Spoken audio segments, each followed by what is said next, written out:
Bienvenue à toutes et à tous. Nous nous retrouvons aujourd'hui dans le cadre du lancement du programme de recherche Art Sciences de Sorbonne Art Gallery.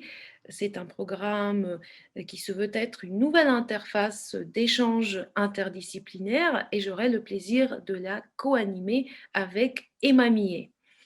Alors, dans ce cadre, nous inviterons régulièrement des artistes, des scientifiques, des critiques, des philosophes, des chercheurs issus de différentes disciplines à croiser leurs regards sur les interactions entre les arts plastiques et les sciences dites dures. Les entretiens auront lieu 2 fois par mois et seront diffusés en direct sur la plateforme Zoom, mais vous avez également la possibilité de nous suivre toujours en direct sur la page Facebook de Sorbonne Art Gallery. Toutes les informations sur le programme seront disponibles dans la rubrique Art Sciences de Sorbonne Art Gallery. Pour cette séance inaugurale, j'ai le plaisir d'accueillir le physicien Julien Bobroff. Il est spécialisé dans le magnétisme, la supraconductivité, la physique de la matière et la physique quantique. Il est également professeur à l'université Paris-Sud où il a fondé il y a quelques années avec un collègue, un autre physicien, Frédéric Bouquet, une équipe de recherche qui s'intitule La physique autrement. Comme son nom le laisse sous-entendre, ce groupe de recherche travaille à trouver de nouvelles façons de présenter, de vulgariser la science et particulièrement la physique quantique auprès du grand public. À ce titre, Julien Bobroff et son équipe font appel à des créateurs, principalement des designers, mais aussi des artistes, des illustrateurs scientifiques, etc., pour collaborer autour de projets interdisciplinaires. Au sens large du terme, nous a complètement décalés. C'est-à-dire qu'ils nous ont emmenés ailleurs. C'est-à-dire que tout ce qu'on pensait, nous, savoir de la vulgarisation, de la façon de le faire, de la façon de la représenter, et la matière scientifique elle-même, ils nous ont emmenés dans d'autres champs. Alors, ce que je dis est très naïf et très évident pour des gens qui ont déjà travaillé avec des Est-ce que designers. justement on pourrait le définir presque, ce domaine pédagogique de vulgarisation scientifique, comme un domaine de recherche à part entière, dans le cadre de vos activités avec cette équipe? C'est une bonne question. Alors, je me méfie beaucoup du mot recherche, parce que venant de la recherche en physique fondamentale, pour moi, il a un truc très qualifié. La recherche, c'est à la fin une production académique dans mon champ scientifique et que peuvent évaluer et dont peuvent s'inspirer les collègues. C'est ça pour moi la recherche. Et donc, de ce point de vue-là, pas du tout. Ce qu'on fait en vulgarisation, c'est pas du tout de la recherche. J'appellerais ça plutôt de l'innovation.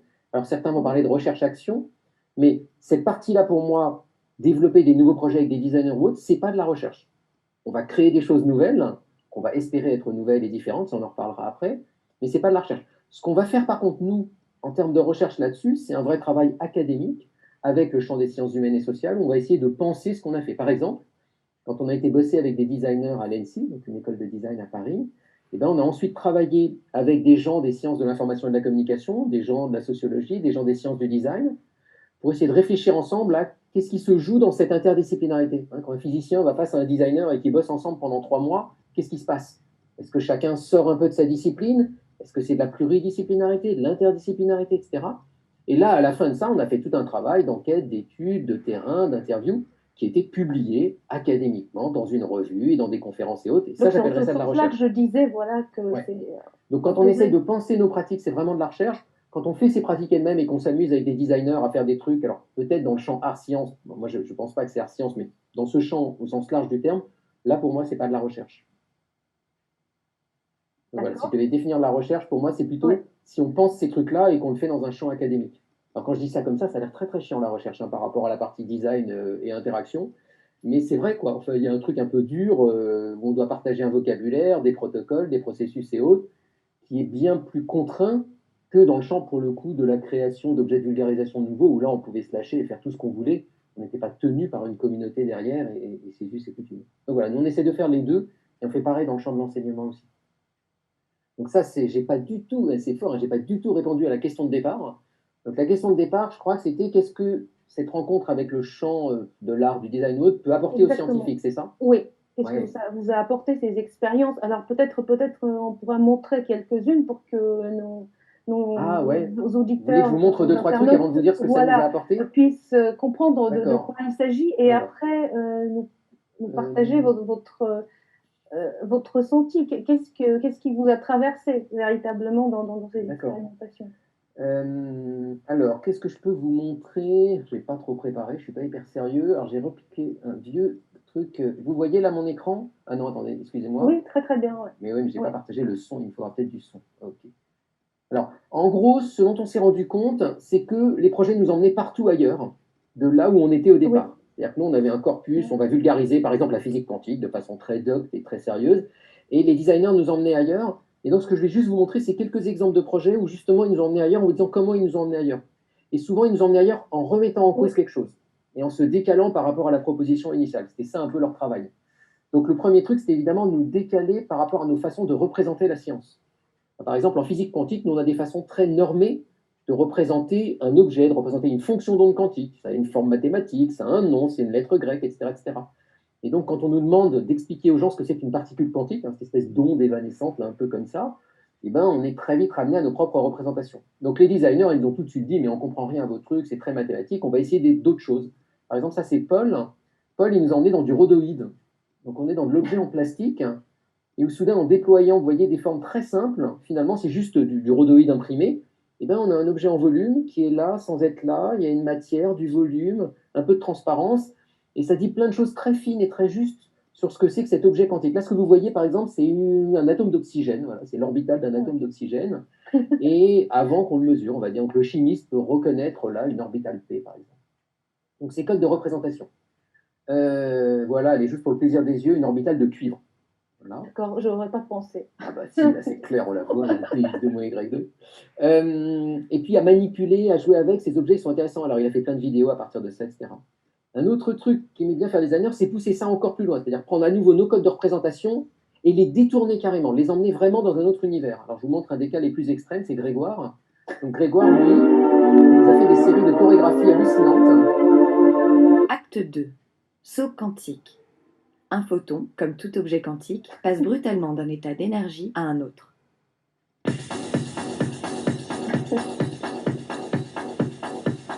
Là, vous avez un photon, comme vous l'auriez pas reconnu. Et il va sauter, attention. Ah, ça y est, il a sauté d'un état à l'autre, là. On va le revoir sauter. Bon, etc. Vous voyez qu'on est clairement ailleurs. Alors, quand on montre ça aux potes physiciens, ils se disent, mais vraiment, Julien, qu'est-ce que tu fais dans ton école de design? Alors moi, je l'utilise beaucoup au début des cours, ça, justement, pour questionner les étudiants et leur dire, alors, pour vous, c'est un photon, c'est pas un photon, et puis travailler sur cette question de la métaphore. Je peux vous montrer celui-là. Alors ça, c'était la question que moi j'aime beaucoup, c'est de nous décaler par rapport à nos propres façons de montrer. Donc pas la représentation elle-même, mais la façon de se mettre en scène, notamment l'acte de médiation. Le physicien, il aime bien aller sur scène, puis parler à du public comme ça, face à lui, et puis dire ce qui est vrai, ce qui n'est pas vrai. Et donc, les designers nous ont beaucoup fait travailler ce dispositif de médiation. Où est le public, où je suis, à quelle hauteur, de quelle façon. Ça, par exemple, c'est Marianne qui nous a inventé toute une petite mallette d'objets, à base de bois en réalité, pour créer des illusions d'optique très simples qui nous permettent de développer un discours scientifique. Donc, par exemple, ici, elle va mettre en scène avec des gouttes d'encre dans du lait la notion d'orbital que vous avez vue juste avant. Encore, si j'avance un petit peu, là, avec des techniques de moirage dans du bois, la notion de quantification. Alors, je ne détaille pas la physique, mais vous voyez que clairement, on n'est plus du tout dans le PowerPoint du physicien. On est ailleurs. Donc, on a à la fois le mode de représentation et le mode de monstration aussi. On est à hauteur du public avec des mains. Et je peux continuer. Il y a Clément, par exemple, lui, qui nous a emmenés vers l'univers de la cuisine. Je ne détaille pas, mais voilà, on était dans des macarons pour comprendre le tableau périodique. Ou encore, je vais peut-être finir sur celui-là parce qu'il me semble intéressant, ou peut-être un autre après. Natacha, nous, on s'attendait à ce que les designers ils nous emmènent dans de la science-fiction et du 3D, en gros, très très naïvement, parce qu'on se disait la physique quantique, c'est de la science-fiction, en gros, pour les gens. Et très souvent, ils nous ont plutôt ramenés dans de l'infraordinaire, dans le quotidien. Ça, c'est Natacha, par exemple, qui, pour incarner l'effet tunnel, nous a ramenés dans un pauvre appartement parisien.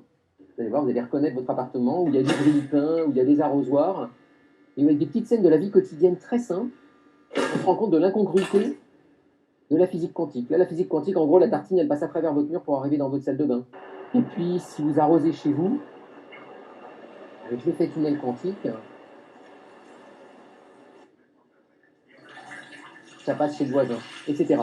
Donc, ce qui m'intéresse là-dedans, c'est la représentation, ce qu'elle nous avait emmené dans un appartement extrêmement dénué, très simple, juste des bruitages, pas de musique, etc. Donc là encore, pas où là, nous, on attendait qu'on nous emmène. Et puis le dernier rôle, évidemment, quand on va travailler avec des designers, et on pourrait imaginer que c'est le premier, c'est faire des scénarios prospectifs, et imaginer des usages d'objets du quotidien. Et là encore, les designers nous ont emmenés là où on ne les attendait pas forcément, par exemple réinventer des techniques de lévitation supra que nous, on sait faire, mais pour des usages peut-être détournés par rapport à ce que nous, on imaginait. On imaginait qu'on nous ferait des transports, en gros, et pas du tout. On nous faisait une petite enceinte qui nous suivait chez nous, ou un plat à four qu'on tient sans le toucher. Alors ça, on peut le faire véritablement en physique, mais il faut refroidir l'objet pour y arriver.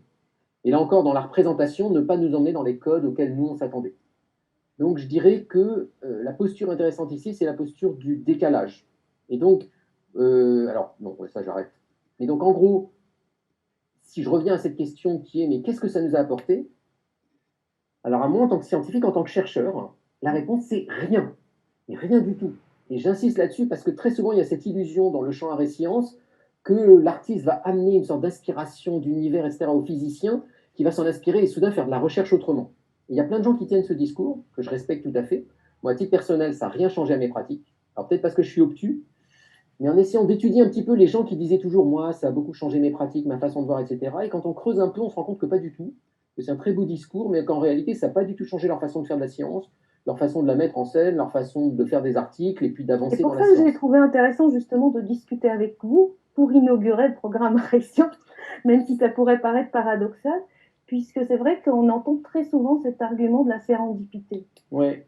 Très souvent en faveur des projets art sciences. Ouais. Or, il y a cette question du décalage que vous avez évoqué et qui, moi, me semble tout aussi importante, si ce n'est plus, dans la mesure où elle arrive plus fréquemment, puisque il n'est pas vrai que le scientifique ne pourrait absolument pas apporter, mais disons quantitativement, c'est plutôt rare qu'il vous aidera à résoudre une formule. En ce sens-là, ce décalage, ce déplacement de sens mériterait peut-être d'être théorisé davantage, d'être étudié, peut-être avec des spécialistes en sciences humaines, je ne sais pas. Mais c'est peut-être un argument qui n'est pas assez valorisé, justement, dans ces rapports. En tous les cas, oui. Ouais, pardon. Cette question de la sérendipité, on peut la balayer quand même assez vite parce qu'elle plaît beaucoup à tout le monde. Moi, j'ai moi-même encadré un mémoire sur la sérendipité dans une école de design. Donc, je me suis farci toute la littérature. Et là encore, c'est un truc hyper séduisant, hein, cette idée qu'à un moment donné, quelque chose d'un petit peu aléatoire, d'un petit peu surprenant va se créer dans cette rencontre art-science, ou même plus généralement dans un labo de recherche, et va provoquer des découvertes. Et c'est un truc qu'on entend beaucoup, qui est très à la mode. Alors moi, j'ai été très bourrin là-dessus, un bon physicien, j'ai repris tous les prix Nobel en physique. Il y en a 105, je crois. Et j'ai regardé dans chaque cas s'il y avait de la sérendipité ou pas, une vraie sérendipité ou pas. Je crois que dans un ou deux, j'ai réussi à en trouver, mais c'est tout, quoi. C'est ridicule. C'est toujours des gens qui bossaient depuis 15 ans dans le même domaine en essayant de trouver le même truc et qui l'ont trouvé à la fin. Je ne dis pas qu'il n'y a pas de l'inattendu, je crois qu'il faut vraiment distinguer l'inattendu. Ouais. Est-ce qu'on peut vraiment la quantifier? Parce que parfois, elle se passe dans des domaines. Je caricature un peu, mais disons, ce truc de le mythe de la pénicilline, quoi, cette espèce de découverte faite par hasard, soudain on laisse tomber un truc ou quelqu'un rentre à ce moment-là et on discute et soudain, j'ai pensé à ça. Ce truc-là, quand même, mais c'est vrai que Fleming, justement, qui a inventé la pénicilline, a pratiqué de l'art microbien. Ouais, mais alors dans le champ de la physique, qui est celui que je connais, on va dire, dans ce champ-là, 95%, on va dire, des grands scientifiques et des grandes découvertes ne se sont pas faites par hasard. Par contre, il y a de l'inattendu en recherche, évidemment. Mais voilà, donc, si on évacue ce truc de la sérendipité, alors peut-être que plein de gens vont me dire que non, je me plante complètement, qu'en réalité, elle est au cœur de la recherche et je veux bien en discuter dans le champ de la physique, les autres champs, je ne les connais pas. Dans le champ de la physique, je veux bien aller me bagarrer. Il y a cette question du décalage qui est intéressante et du décalage de représentation. Mais là aussi, je vais être hyper négatif. Hein. Après, je vous dirai toutes les choses positives que ça nous a apportées. Mais puisqu'on commence par le négatif, j'y vais. Très bien. Les designers m'ont souvent dit, et par exemple les gens avec qui on a travaillé dans la typographie, les gens avec qui on a travaillé dans le design graphique, nous ont dit, mais est-ce que, moi je ne vous propose pas justement d'autres façons de penser votre discipline, d'autres façons d'écrire vos équations, d'autres façons de représenter. C'est hyper séduisant.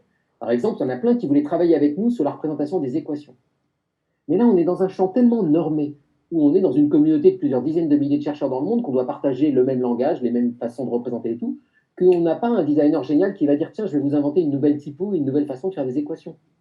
Et donc, alors peut-être que c'est mon côté très réac et très conservateur, mais je ne vois pas comment, dans un truc collectif aussi fort et aussi tenu par des règles collectives, quelqu'un d'individuel peut venir et nous aider à changer des pratiques qui nous permettent de bosser collectivement. Donc, changer nos modes de représentation, moi, j'y crois pas trop, ou peut-être à la marge. Peut-être à la marge. Et d'ailleurs, si vous regardez l'article scientifique maintenant et il y a 100 ans, c'est à peu près la même chose. Il y a de la couleur en plus. Mais la façon dont c'est représenté, les figures, les trucs et tout, ça a quasiment pas changé. Un tout petit peu parce que maintenant, on sait faire un peu de 3D, mais c'est tout.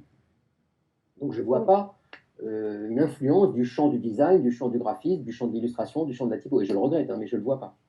Donc, voilà, dans le côté mais négatif. est-ce que ce serait véritablement l'objectif? Puisque, alors, je peux juste parler au nom des gens avec qui j'ai travaillé, dont le rêve, c'était de changer notre façon de faire de la recherche et de la représenter. Un autre rêve, c'était de nous faire changer la façon de fabriquer nos expériences. Ouais. Parce que c'est aussi donc des créateurs, c'est des gens qui fabriquent. Ouais. Et là aussi, bid total. Moi, dans le champ de la physique quantique, pour fabriquer un cryostat, à un moment donné, c'est très technique, c'est très industriel, et on ne peut pas se permettre beaucoup de liberté. Donc c'est peut-être mon champ à moi de la physique quantique qui est hyper cloisonné, et où je suis vraiment comme ça avec des œillères, mais je ne vois pas d'impact clair du champ de l'art sur la façon dont on fait de la recherche en physique quantique. Voilà, je peux le dire juste comme ça. Oui, c'est pour ça, au début de notre conversation, je vous ai posé la question, qu'est-ce que la création qu'est-ce que ça nous apporte finalement? Non pas à la science, puisque là j'ai compris, en vous écoutant, pas grand-chose. Disons des choses positives. mais aux scientifiques. Alors, mais c'est quand même, il ne faut pas oublier que c'est le scientifique aussi qui crée la science. Ça apporte deux choses, pour moi, essentielles, mais là je parle en mon nom à moi, je n'ai pas fait une vraie étude, donc c'est moi ce que ça m'a apporté. Bien sûr. Premièrement, là où ça apporte vraiment et où ça m'a apporté énormément moi, c'est dans l'enseignement, dans la façon d'enseigner les sciences. C'est-à-dire, soudain, en découvrant comment marchait une école d'art, comment marchait une école de design, la pratique par la créativité, par le projet, pour le coup, par un peu de sérendipité, par un peu d'aléatoire, etc., ça, je m'en suis directement inspiré moi pour transformer toute ma façon d'enseigner la physique à l'université. Et ramener de cette créativité en physique, ce qu'on ne fait pas dans l'enseignement de la physique, alors que c'est au cœur de la recherche. Donc moi, ça a changé ma façon d'enseigner. Ça n'a pas changé ma façon de faire de la recherche, mais ma façon d'enseigner, ça clairement. Et c'est un impact qui est considérable, à mon avis. Donc ça, c'est le premier truc. Le deuxième impact, à titre personnel à nouveau, c'est le bol d'air. Qu'à un moment donné, au bout de 20 ans de physique quantique, devant le même cryostat, faire les mêmes expériences qui durent 6 mois chaque expérience, on est un peu comme ça, quoi. On en a un peu marre. D'abord, on en a marre, il faut le dire honnêtement. Et puis ensuite, c'est long, c'est répétitif, c'est dur. Et on est dans une communauté, évidemment, une petite communauté fermée, avec les mêmes us et coutumes, les mêmes façons de voir, et on tourne avec les mêmes personnes dans la même communauté. Et donc, à un moment donné, voir d'autres gens qui sont si ouverts, si curieux, si débordants de tout, d'inventivité, etc., ça fait un bien fou humainement. Donc moi, je trouve que rien que du point de vue humain, c'est un vrai bonheur. Mais voilà, humainement, c'est ça que ça m'apporte. Et si je traite juste la question inverse, qu'est-ce que moi, je leur ai apporté? Parce que ça, on a essayé de l'étudier en faisant plein d'interviews de designers, d'artistes et tout, et en essayant vraiment de chercher. Alors là aussi, malheureusement, c'est pas du tout ce à quoi je m'attendais.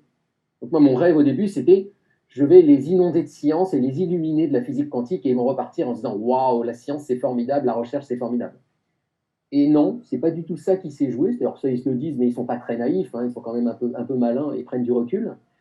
Et ce que ça leur a apporté, eux, c'est affreux. Hein, ça m'a démoralisé quand j'ai appris ça, mais en fait, c'est très intéressant.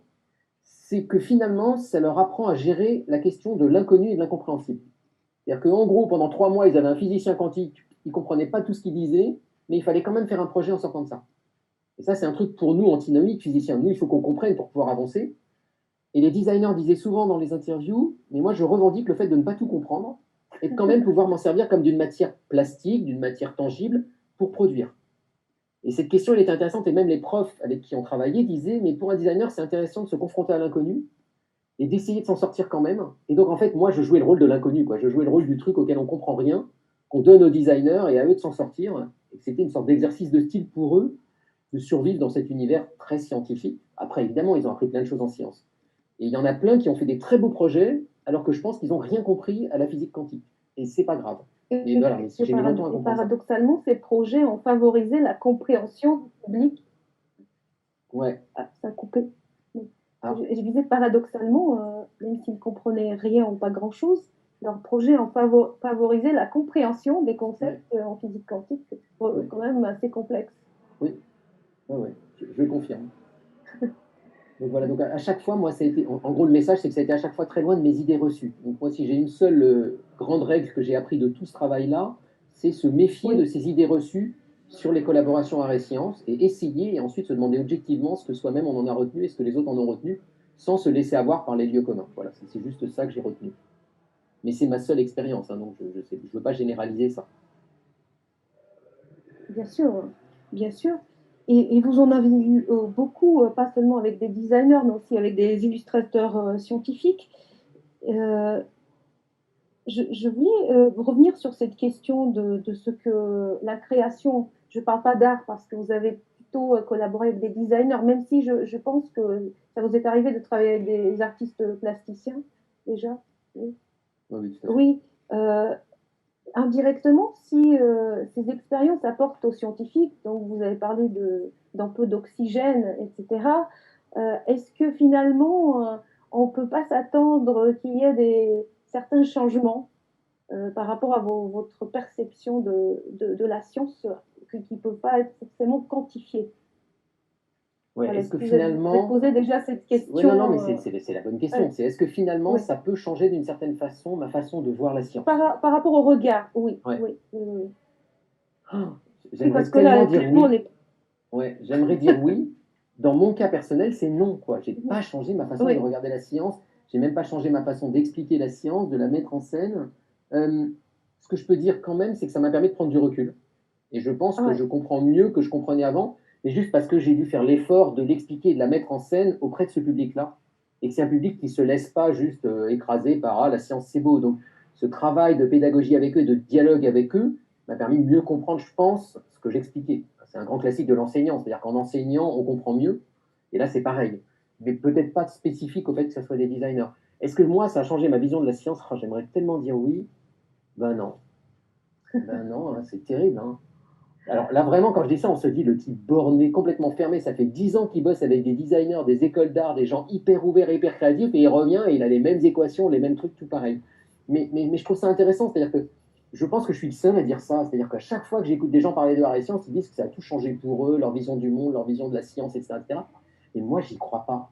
Dans le fond, je pense qu'il faut gratter. C'est-à-dire que mon conseil, j'adore donner des conseils, c'est que pour les Oui. prochains intervenants que vous aurez, si vous avez des scientifiques à nouveau qui sont dans le champ art et sciences et qui Oui. disent moi ça a changé ma vision, allez gratter.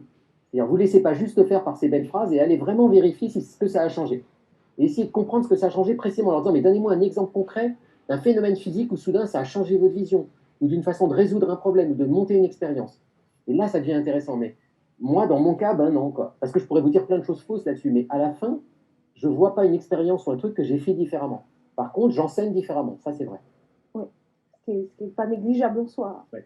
Alors peut-être que c'est propre à mon champ, parce que mon champ, c'est un champ de science lourde. Quoi. La physique quantique, il faut descendre à 0,02 degré du zéro absolu. C'est des échantillons qu'on met 6 mois à fabriquer, on va mettre 1 an à les mesurer. C'est lourd.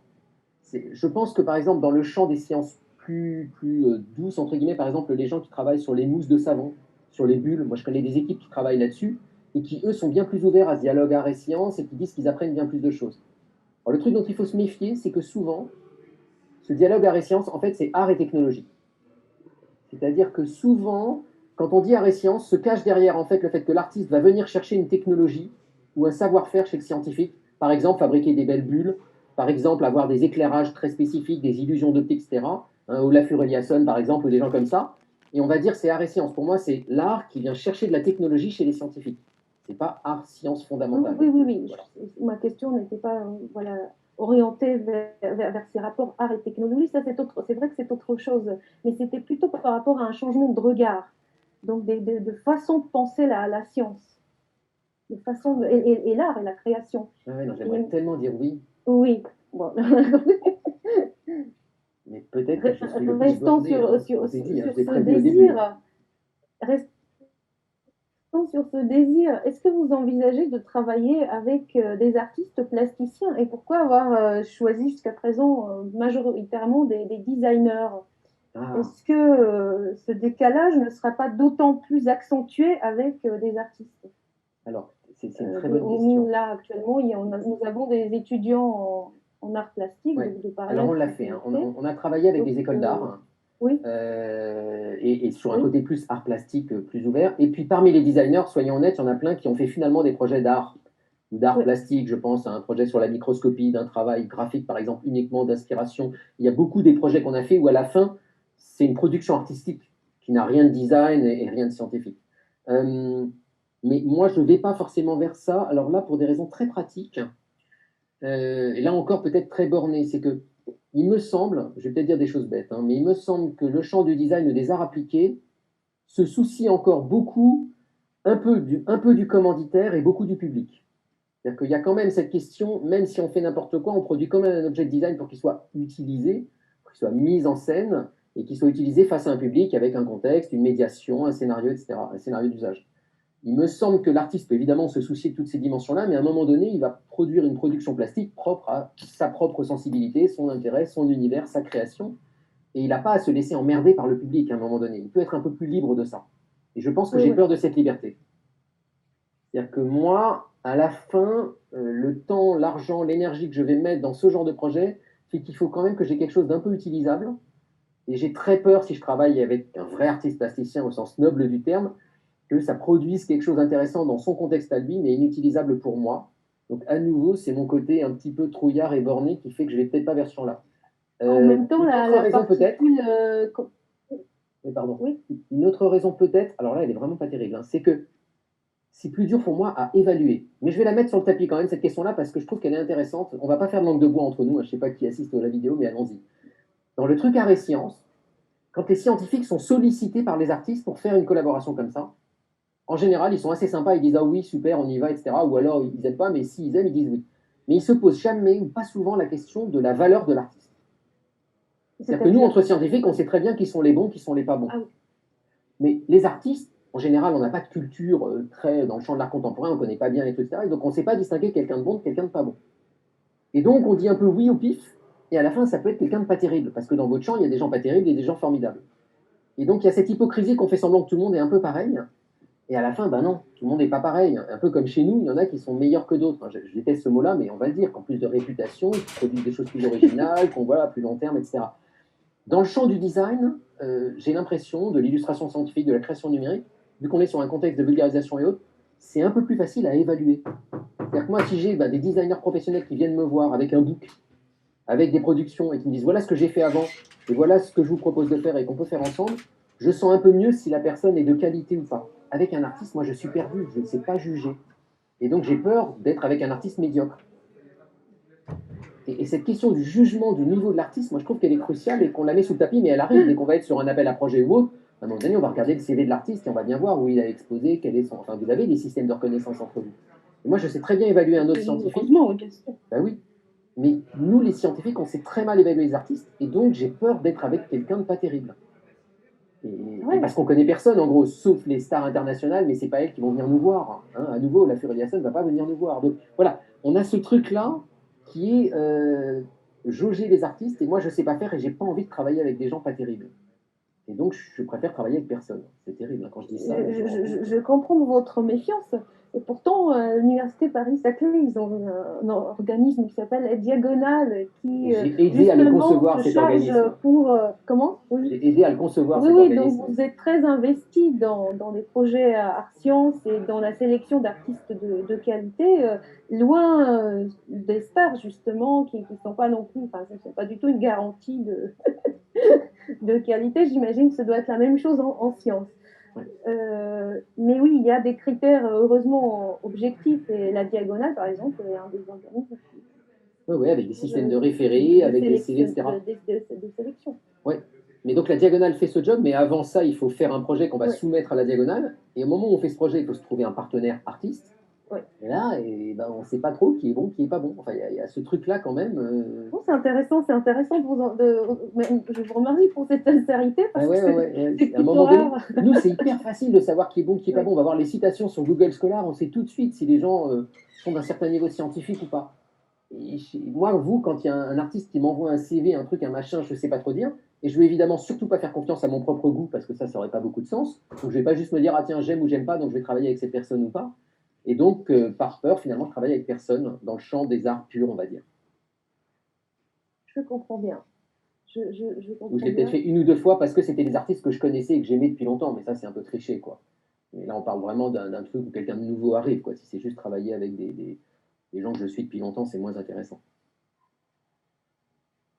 Oui, c'est étonnant, oui, c'est intéressant même de voir cette façon très, très rationnelle, finalement, d'aborder la chose. Alors, c'est quoi son classement? Non, c'est une catastrophe hein, quand je dis ça.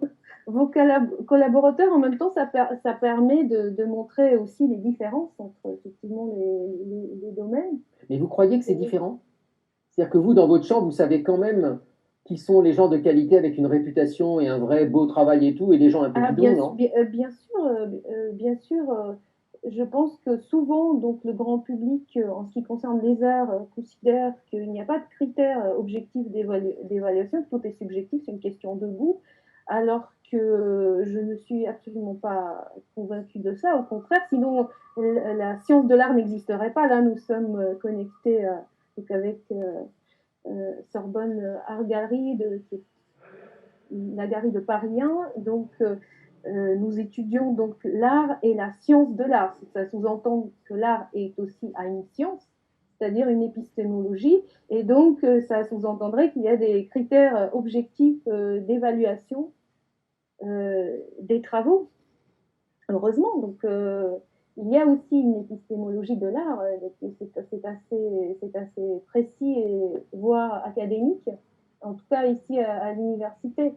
Donc peut-être oui, si vous collaborez pour le futur avec Paris 1, il y aurait pas vous serez à l'abri des dangers. En tout cas, dès qu'il y a une institution académique qui pose un cadre.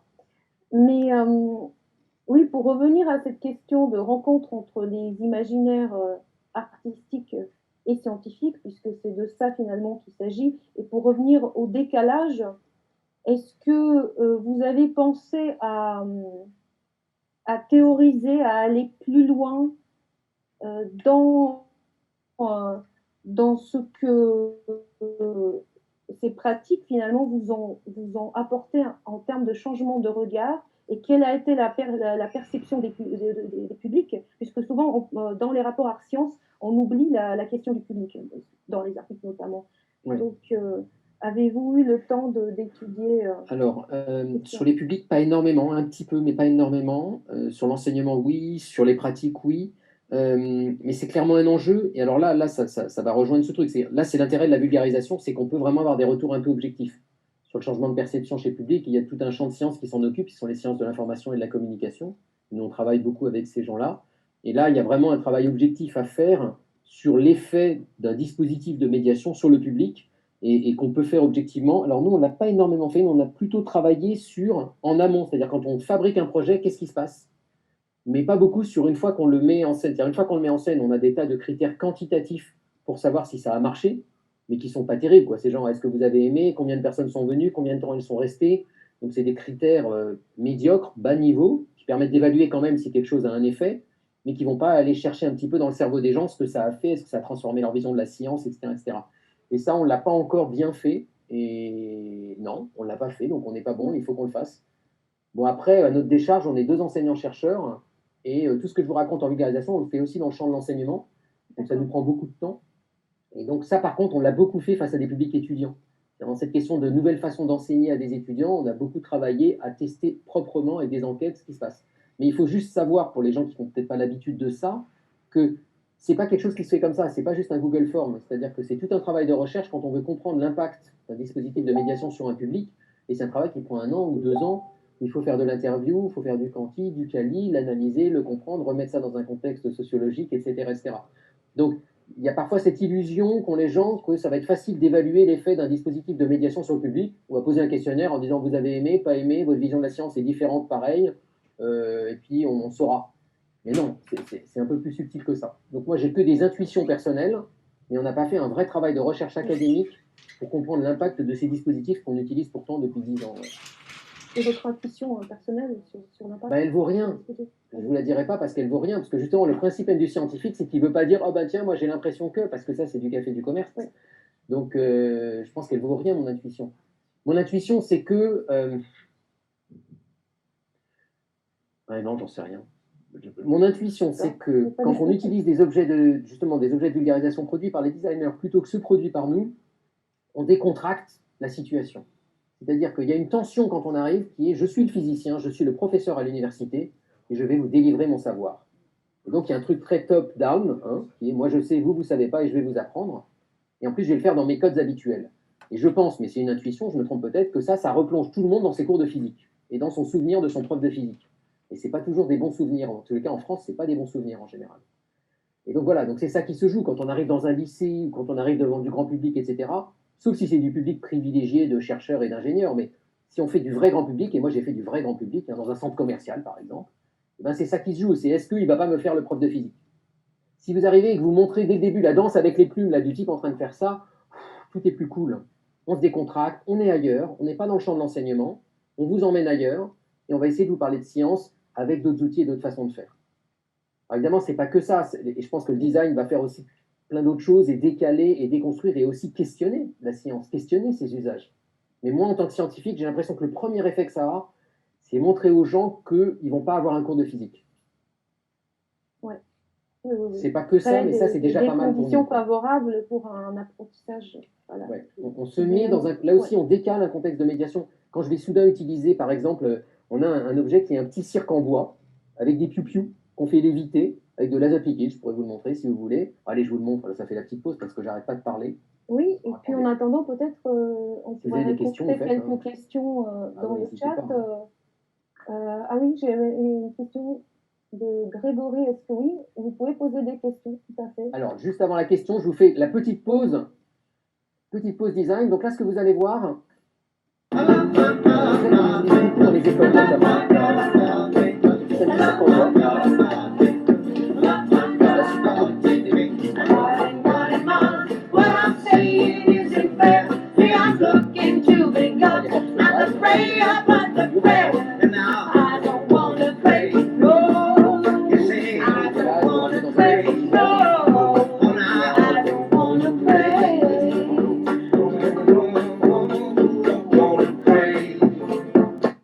Ce que vous venez de voir, c'est vraiment des expériences de physique pure, mais soudain, en les emmenant dans un autre univers, en les décalant un petit peu, on décontracte la situation. Vous n'êtes pas en train de voir un travaux pratique, alors qu'en fait, vous êtes en train de voir un travaux pratique. Et après, on va pouvoir raconter de la science, développer, etc. Donc ce jeu de décalage, là, il est évident et il marche hyper bien. Merci pour la petite pause physique. Témoignage. Alors, est-ce que nous avons des questions? Peut-être Emma Mier qui co-anime avec moi et qui animera d'ailleurs la prochaine séance, je profite pour l'annoncer, pourrait récolter quelques questions. Vous pouvez aussi les poser directement si vous êtes connecté sur... Oui, moi j'ai... Pardon. Grégory, là je vois qui... Georgi. Oui. Georgi. Bon, ma question, c'était, vous avez souligné que votre vision sur la physique, sur la recherche, peut-être, voilà, sur la recherche en tout cas, sur la physique en général, n'a pas changé, donc suite à la collaboration avec les artistes, etc. Est-ce que, dans votre cas, la vision de la physique, déjà, donc dès le début, était basée beaucoup sur les images? Est-ce que vous aviez une vision plus géométrique des choses? Parce que bon, il peut y avoir des visions plus géométriques, moins géométriques, surtout en France, sur les mêmes choses. Est-ce que c'était basé beaucoup déjà sur les images, sur les géométriques, sur la représentation géométrique des choses ou pas? Pas du tout. Non. Moi, si j'essaie de creuser dans ma tête qu'est-ce qui se joue quand je travaille, c'est surtout des formules, des équations, des objets mathématiques. C'est très peu visuel. Parce que beaucoup de formules, beaucoup d'objets, beaucoup de concepts physiques sont géométrisables. Ouais. Après, bon, c'est une question d'approche, c'est une question des coûts aussi. Donc pour vous, je distinguerais géométrie et image. Donc par exemple, il y a des objets comme les rotationnels, etc., où c'est des petits moulins qui tournent, des petites choses comme ça, etc. Donc j'ai des représentations de mouvements, j'ai des représentations de concepts et de représentations scientifiques, mais ça ne se traduit pas nécessairement en image, au sens vraiment image du terme. D'accord. Et la deuxième question, si vous... J'ai l'impression de me faire psychanalyser scientifiquement, c'est hyper amusant. Nous avons affaire à un spécialiste de la finance, mais aussi à un physicien. D'accord. Par ma première formation. Est-ce que pour vous, les objets d'art, donc les créations que vous nous avez montrées donc, en vidéo et en photo, est-ce que pour vous, ça s'inscrit toujours dans l'enseignement en vulgarisation, c'est-à-dire que rendre quand même une image plus ou moins fidèle du phénomène que vous décrivez, c'est-à-dire que pour que cet objet d'art cerne l'essentiel du phénomène physique dont vous parlez, ou c'est les deux, ou c'est plutôt une esthétisation esthétisation autour de ça, avec voilà, juste une inspiration que la physique, donc le phénomène physique inspire donc les artistes, et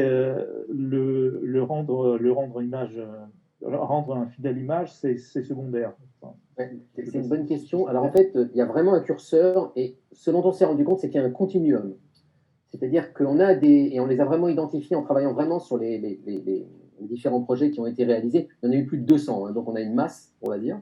Et sur ces 200 projets, il y en a très clairement une partie où le designer a voulu être fidèle au phénomène scientifique et faire un travail de vulgarisation. Et d'ailleurs, un truc qu'on voyait bien, c'était que pendant tout le suivi du projet, il revenait très très souvent vers moi pour valider, pour vérifier, pour tester. Et il y en a d'autres qui sont partis ailleurs, qui s'en sont inspirés pour produire de la matière plastique dans leur champ à eux et dans leur territoire. Je pense que là où nous, on était peut-être original par rapport à d'autres gens qui font ces approches de vulgarisation, c'est que ceux qui partaient complètement ailleurs, on leur disait aucun problème, allez-y. On ne les emmerdait pas en leur disant mais non, ma fonction d'onde, c'est plus du tout ça, là vous faites n'importe quoi, c'est devenu un saladier votre truc. Parce qu'il y en a, c'est devenu des saladiers. Et on s'autorisait ce continuum, mais ceux qui disaient et qui avaient un discours de vulgarisation en disant moi j'essaie vraiment de travailler votre représentation et tout, eux on les tenait vraiment et on les emmerdait jusqu'au bout pour vérifier que leur vision était entre guillemets fidèle et pas faussée par rapport au concept en jeu. Mais ceux qui disaient moi je m'en inspire et je vais produire d'autres choses, on les laissait aller ailleurs sans aucun problème.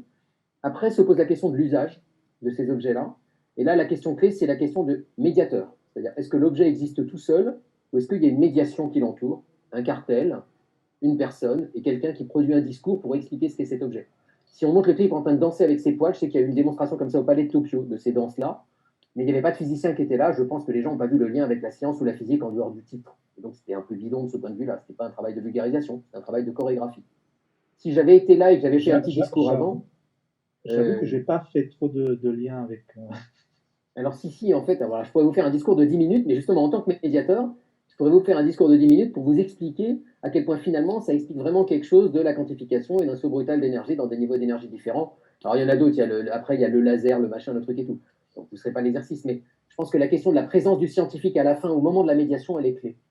Ça peut devenir une expo, il y a déjà eu des expos comme ça, entre guillemets, artistiques, qui utilisent juste ces matières plastiques originales pour donner des choses à voir et où la science est partie ailleurs, et c'est pas grave. S'il y a un médiateur scientifique qui est là, ou un physicien par exemple, et ben on va rajouter une couche de discours scientifique et montrer le lien et pouvoir là rajouter de la compréhension. Donc voilà, donc il y a tous les curseurs possibles. Et je crois qu'il faut laisser ça très libre parce que sinon ça devient juste un travail un peu vain, quoi. Justement, bonjour, merci beaucoup pour votre honnêteté, parce que vous m'avez fait un peu peur au début, mais c'est super intéressant en fait d'entendre vraiment votre expérience. Et du coup, pour revenir justement à ce thème de la liberté, parce que je suis cofondatrice avec Iglika, et je vais ni vous parler d'art ni vous parler de science, parce que je suis spécialiste dans aucun. Mais je vais vous parler d'humanité, en fait, parce que je pense que ce qu'on essaye de dessiner ici, c'est pas de dire aux artistes soyez scientifiques, ni de dire aux scientifiques soyez artistes, c'est de dire que on est liés humains. Et quand vous avez parlé de votre peur de liberté et votre peur de vous faire confiance par rapport aux artistes que vous aimez bien et est-ce que vous allez prendre en compte pour vos recherches, est-ce que quelque part c'est pas là où ça devient intéressant, et même si au final la recherche ne donne rien. Ah ouais, c'est intéressant comme question. Ouais, est-ce qu'il ne faudrait pas que j'aille justement là où sont mes peurs et là où sont mes doutes et pousser ça pour avoir des choses un petit peu plus aventureuses et aller vers des interlocuteurs dont je vous ai pas prévenu que vous serez psychanalysé en direct. C'est une bonne question. Alors là, moi, je vais réancrer ça dans un contexte institutionnel. C'est-à-dire qu'à un moment donné, il y a aussi la question de l'institution. Moi, je ne parle pas tout seul, Julien qui aime la physique et qui va avoir des potes designers. Je suis soutenu, payé par une université et par une institution. Et mon job, quand même, moi, en tant que prof de physique, fonctionnaire, etc., c'est servir un petit peu cette cause-là, quoi. C'est pas juste me faire plaisir à aller dialoguer avec des gens et moi m'ouvrir les chakras, etc. Et donc, moi, je me tiens à ça quand même. C'est-à-dire que j'ai l'impression que j'ai un positionnement. Ouais, je sais pas, non, mais c'est vrai ce que vous dites, j'en sais rien. Ouais, je me laisse peut-être pas aller assez vers mes peurs. Alors, j'ai peut-être une raison à ça, c'est que beaucoup de gens le font, à mon avis, et peut-être un petit peu trop. C'est-à-dire que le champ arts et sciences, il est quand même en pleine explosion, et vous en êtes bien la preuve, et plein de gens font des tas de projets arts et sciences, mais ces projets art appliqué, design et vulgarisation, alors là, il n'y en a pas beaucoup. Et donc, je me suis dit que moi, j'avais peut-être une valeur ajoutée, quelque chose d'original là, alors que si je vais commencer à travailler avec des artistes plasticiens, je vais refaire ce que tout le monde a déjà fait 10 fois avant moi ou à côté de moi, et je vais rien apporter d'original. Et moi, je me pose quand même toujours cette question de ma valeur ajoutée à moi, peut-être pas assez mon plaisir, mais ma valeur ajoutée. Et je pense que j'ai pas de valeur ajoutée dans le champ des arts-sciences, où il y a plein de très bons artistes, des très bons physiciens qui font plein de choses ensemble déjà. Alors que dans le champ du design, arriver à bosser avec des designers pour créer des objets de vulgarisation originaux, ça, j'ai l'impression qu'on est moins nombreux. Donc, c'est une façon de ne pas répondre que je fais là. Oui, oui. Mais merci quand même.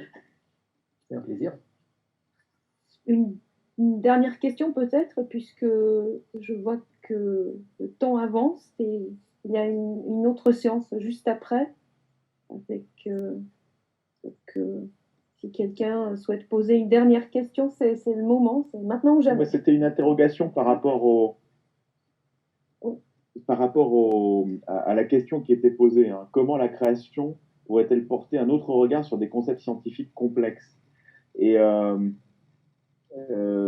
j'aurais voulu interroger finalement le statut du chercheur, tel que vous l'avez d'ailleurs présenté. Est-ce qu'aujourd'hui, il n'y aurait pas une nécessité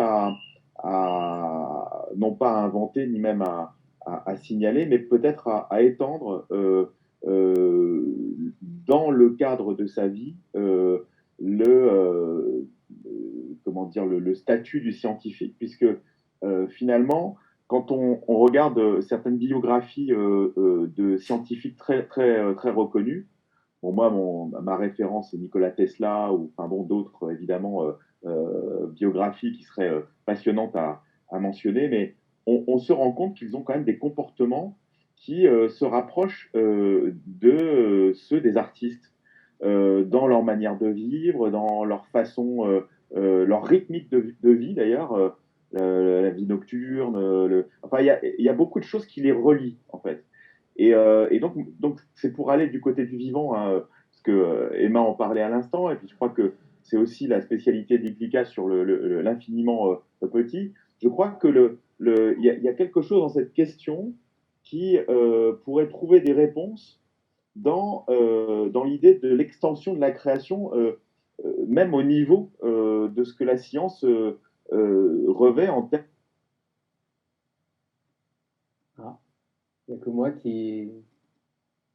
Non, on l'a perdu, je crois. D'accord. Coupé, non, pas. Ouais, il y a eu une coupure, mais nous avons compris Moi, je ne suis pas sûr d'avoir le compris. terme de la question. L'idée, c'était, Ah bon. alors, c'était est-ce que les scientifiques, si j'ai bien compris, est-ce que les chercheurs, les artistes, finalement, ne se ressemblent pas plus que ce qu'on pense? Allô? Ça, pour arrêter de... Oui, moi je vous entends. Ah, d'accord. Vous Vous m'entendez avez perdu la connexion? Oui. Ah, ok. Donc, alors d'abord, sur ce rapprochement entre scientifique et artiste, alors je pense qu'ils partagent des choses en commun, mais là aussi, il faut se méfier des mythologies et des mythes. Et si on regarde maintenant les scientifiques de maintenant, comment ils travaillent, comment ils sont, etc., on n'est pas dans le Nikola Tesla du 19e siècle. Hein. Et il faut quand même aller voir vraiment la vie des gens et comment ils sont. On est dans une vie quand même assez carrée, assez cadrée, avec des habitudes de vie liées au laboratoire, liées à la science contemporaine, qui font que c'est pas voilà, c'est pas des gens aussi peut-être. Ils n'ont plus de temps de. Ouais. Il n'y a peut-être plus le temps. De sortir la nuit. Je sais pas. Mais quand même, cette question, alors pour ne pas avoir l'air complètement fermé, peut-être ça peut être une forme de conclusion de ma part en tous les cas, et pour répondre aussi au souci de Emma. Ce qu'on voit bien, c'est que là, vous avez face à vous un vieux scientifique classique. Hein, je vais le dire comme ça. Donc j'ai essayé de m'ouvrir quand même, hein, aller vers le design d'art, mais quand même, je ne suis pas rigolo et je ne m'ouvre pas facilement. On va le résumer comme ça. Et donc, ce que ça veut peut-être dire, c'est qu'il faut travailler sur les plus jeunes générations, à les ouvrir un peu plus, à les ramener un petit peu à un moment donné de questions artistiques dans leur cursus. Nous, on forme beaucoup d'étudiants physiciens en particulier, et ils sont bien pires que moi. Ils n'ont aucune culture en moyenne artistique, par exemple. Hein, ils ne savent vraiment rien de l'art contemporain ou pas grand-chose. Et donc, il y aurait peut-être un bel enjeu pour nos universités, où on se targue de mélanger justement différents champs disciplinaires, que ce soit la vôtre ou la nôtre, et ben, à profiter de ça pour à un moment donné avoir peut-être des cours, des workshops, des trucs d'ouverture, des systèmes interdisciplinaires, comme ça existe peut-être parfois. On va mélanger un peu des artistes, des designers, des physiciens, etc., pour les faire se frotter un peu les uns aux autres. mais pas en leur vendant des fausses espérances du genre vous allez devenir un scientifique complètement différent ou autre, mais juste pour les ouvrir culturellement, pour que quand vous les interrogiez dans 20 ans, ils soient un peu moins fermés que moi. Donc c'est peut-être ça qu'on peut essayer de faire ensemble. Oui, je pense que c'est une très, très belle conclusion. Et le scientifique fermé que vous décrivez travaille depuis 20 ans quand même avec des créatifs. Donc c'est ça qui est intéressant. Il y a une note d'espoir, justement. Eh bien, merci beaucoup, Julien Bourbroff, pour cette rencontre. Merci à vous. Et on espère qu'on continuera à vous suivre. Est-ce que vous avez peut-être une page à indiquer? Vulgarisation.fr. Oui. D'accord. Si vous allez sur vulgarisation.fr, vous trouverez tous nos derniers projets. Il va y en avoir des super qui vont arriver et il y en a des très jolis qui viennent d'arriver. Et si je peux glisser sur un dernier projet, je fais la pub d'un projet juste pour le plaisir, parce qu'on vient de recevoir le prix du public d'un festival. Vous allez voir, juste pour vous faire plaisir, un film qui s'appelle Le Nobel chevelu. Et voilà, vous allez voir ce qu'il y a de plus beau dans tout ce qu'on a fait, nous, pour moi, en termes de art et sciences. C'est fait avec une ancienne de l'ENSA dans cinéma d'animation. Et ça explique un des sujets de physique les plus abominables possibles, qui est la topologie quantique, avec des petits cubes en bois et des bouts de papier. Et ça, vraiment, pour moi, c'est le top du top. Voilà. Merci, le Nobel chevelu. On se rappellera. Merci beaucoup. Ainsi s'achève cette première séance. La prochaine sera animée par Emma Millet. Elle invitera à cette occasion Claire Damezin. Claire Damezin, écophysiologiste végétale. Il sera question des interactions entre l'art, la biologie et une approche plus sensible de l'écologie. Vous retrouverez toutes les informations sur cette prochaine séance sur le site de Sorbonne Art Gallery, rubrique Art Sciences. Bonne semaine à toutes et à tous.